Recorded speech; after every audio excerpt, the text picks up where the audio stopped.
ខ្ញុំបកករណាខ្ញុំសូមនមស្ការក្រោតថ្វាយបង្គំគោរពនិងសូមក្រាបប្រតិបត្តិឧទ្ទិសនិងសូមគោរពទៅដល់ព្រះជុំ3នៃបត្រៃរដ្ឋដែលមាន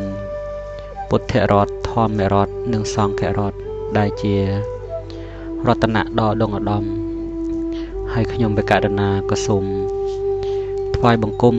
ដល់ព្រះថេរានុថេរៈគ្រប់ព្រះអង្គដែលលោកគង់នៅតាមទីវត្តអារាមក៏ដូចជាពុទ្ធបរិស័ទទាំងអស់ដែលលោកតែងតែតាមដាននិងសន្តាប់នៅព្រះត្រៃបិដកមិនថាក្នុងបណ្ដាញសង្គមឬក៏តាមទីវត្តអារាមខ្ញុំបកករណាខ្ញុំមានកិត្តិយសដែលបាន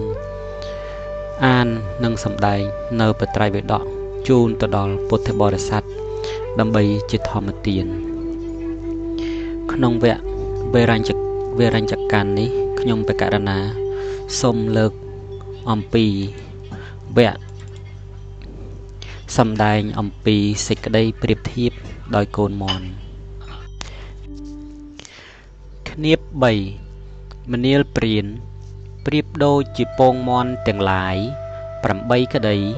10ក្តី12ក្តីពងមន់ទាំងនោះគឺមេមន់ក្រាបដោយប្រពៃហើយធ្វើឲ្យកក់ក្ដៅដោយប្រពៃហើយឲ្យចាប់ក្លិនវាជាមេដោយប្រពៃហើយលុះដល់វេលាញាស់ក៏បណ្ដាកូនមន់ទាំងនោះកូនមន់ណាទំលាយសម្បកពងដោយចុងក្រចកជើងឬដោយចុងចម្ពុះហើយញាស់ចេញ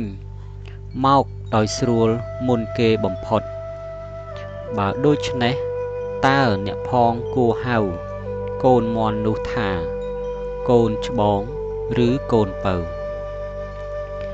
ព្រានក្រាបទូលថាបបិទ្ធព្រះគោតមដ៏ចម្រើនកូនមន់នោះគេហៅថាកូនច្បងព្រោះវា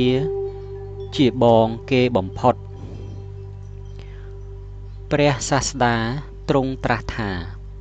មនាលព្រានកាលបើពពួកសត្វដូចជាពងមន់កើតហើយមានអវិជ្ជាគឺសេចក្តីល្ងង់ដូចជាសម្បកពងកំពុងរូតរឹតក្នុងលោកមានតែតថាគតម្នាក់ឯងដែលទំលាយសម្បកពងគឺសេចក្តីល្ងង់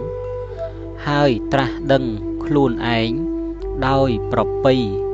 នៅសម្មាសម្ពោធិញ្ញាណដែលមិនមានគុណជាតិឯទៀតប្រសើរជាងឡើយមនាលព្រានតថាគត